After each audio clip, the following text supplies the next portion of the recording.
الغصن ويا بوصو الشاد الغصن ويا. Hey there, I want to welcome you to another Rise of the 1% podcast episode where you're going to discover the tools and strategies and insights to dominate and get to the top 1% of your industry. I am G Bass. And on today's episode, got a special guest in the building. Yes, I have Jordan Johnson in the building, who's actually the founder and CEO of Alfred Win. It's actually a consulting firm that works with growth stage companies to PE-backed companies when it comes to brand alignment, when it comes to operational clarity, when it comes to execution of companies during their time of transformation. Jordan has worked with companies such as AT&T, Frito-Lay, State Farm, when it comes to merging their different branding strategies with operations to help those companies go to the next level. And so I want to welcome to the Rise of the 1% podcast episode today, none other than Mr. Jordan Johnson. Wow, Gerald, that is amazing. I feel so hyped now. I feel that's a privilege. It's a privilege to be here, man. Thank you for having me. Oh, yeah, no problem. Glad to have you on. Glad to have you on. So let's start from the beginning. Jordan, where you from? I'm from Lufkin, Texas. It's a small town in Texas. People in Texas don't even originally know where it's from. I met my wife in Dallas. A lot of times I just say Dallas when I'm out here in Atlanta. But Lufkin, Texas, that's home. Okay. 30,000 people, maybe, if everybody's at home on a good day. Yeah. So, yeah, the small town is as much of me as it is the big city, though.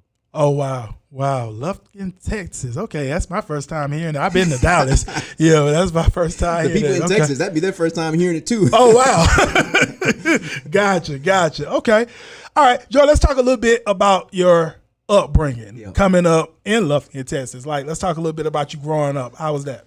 It was amazing because I have some amazing parents. Shout out to Alfred. We'll get more into that. And my mom, Alice. And growing up in Lufkin, it's a place where if you've seen Friday Night Lights, the movie or the show, it's that is Lufkin to a T. And you know, they used to have a saying where it's like, if you wanted to rob anybody in Lufkin, just come on a Friday night. Oh wow! Where the team is playing away, the football team is playing away. You can get anything you want. Wow! But it's just a place where, you know, there's a culture of community and support, but particularly in my house, in the house that we grew up in, it was a culture of sports. You know, we lived sports, and we still do.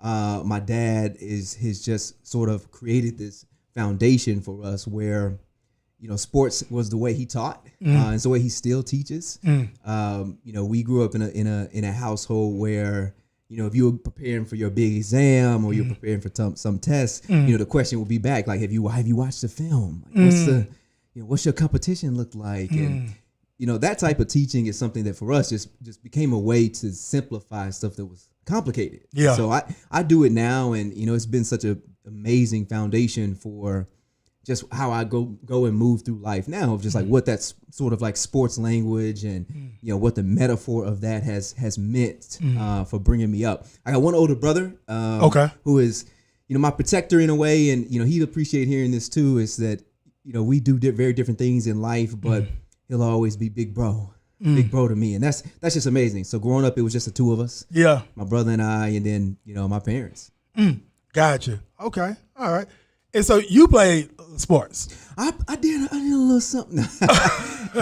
I did. I'm a football guy. Okay. Back then I played football and basketball for a long time, but then I shut everything down to go all in on football. That's just what you did kind of at a place. What position?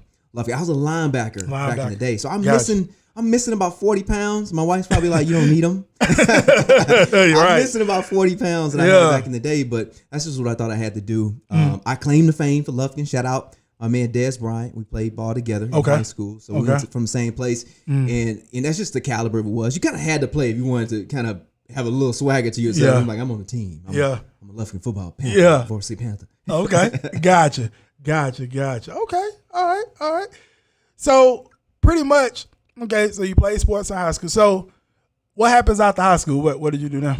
In high school, what was supposed to happen after high school was I get a scholarship to some place to continue playing football. That didn't happen though. Okay. For a number of reasons. I mean, it's tough to play football at a certain level at linebacker at we were just talking about this before at 5'10" and 3/4. Yeah. That's a little hard. To do. So I took the academic route. I went to University of Texas at Austin. So Okay. my alma mater.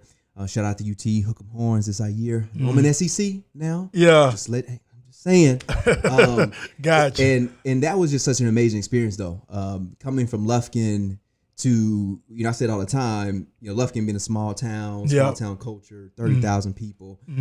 Austin was like New York to me. And I never forget getting to Austin. I'm driving around. I had a car. Thankfully, I was blessed. Shout out to my parents again. But driving around in Austin, Texas, I was like, man, people have to read road signs. Like you actually have to read the highway signs. Yeah. To know where you're going. I used to just get used to making a right at the Chevron and then a left at the at grandma's house, and then you're at home. Yeah.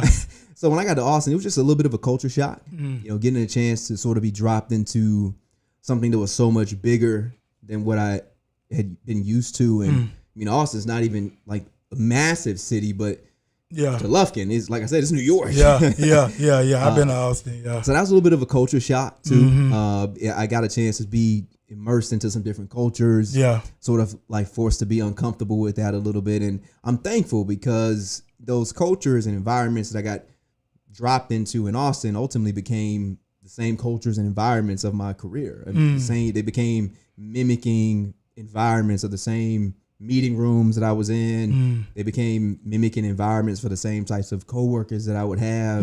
So I'm just really thankful for that.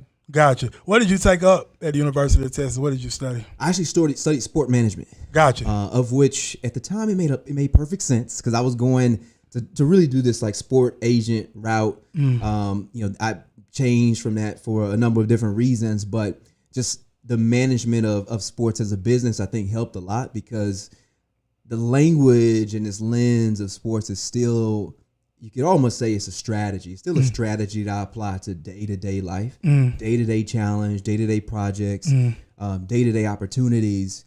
So it's just natural for me to have gone to do something like sports management in college. And honestly, I didn't know at all what I wanted to do. I probably actually came into the University of Texas at Austin for probably the first 6 months, still trying to figure out how I could get on the team.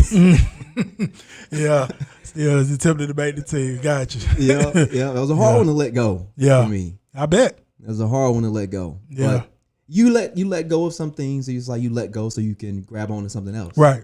Exactly. 100%. Hello, this is G Bass, Rise of the 1%, Rise Media. We on this Saturday evening about to get ready to knock out some podcast episodes with some individuals here in the city of Atlanta making some big moves. You can see here, look, this is how it goes down.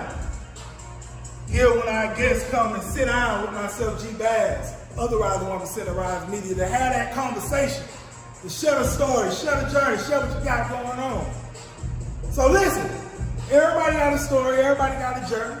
And then you got some things going on, then you definitely can get with us and see him. It'll be a fit to be on the Rise of 1% podcast and actually have that discussion with myself. It's going to be a link to a form for you to fill out. You said www.theriseof1%.com/pod-form. Again, www.theriseof1%.com/pod-form. It's going to be in this video. You can fill that out. And we can see if there'll be a fit for you to come on and have that conversation with myself. If you don't fill out the form, then obviously it's not for you, and that's fine. We're looking for those that's serious.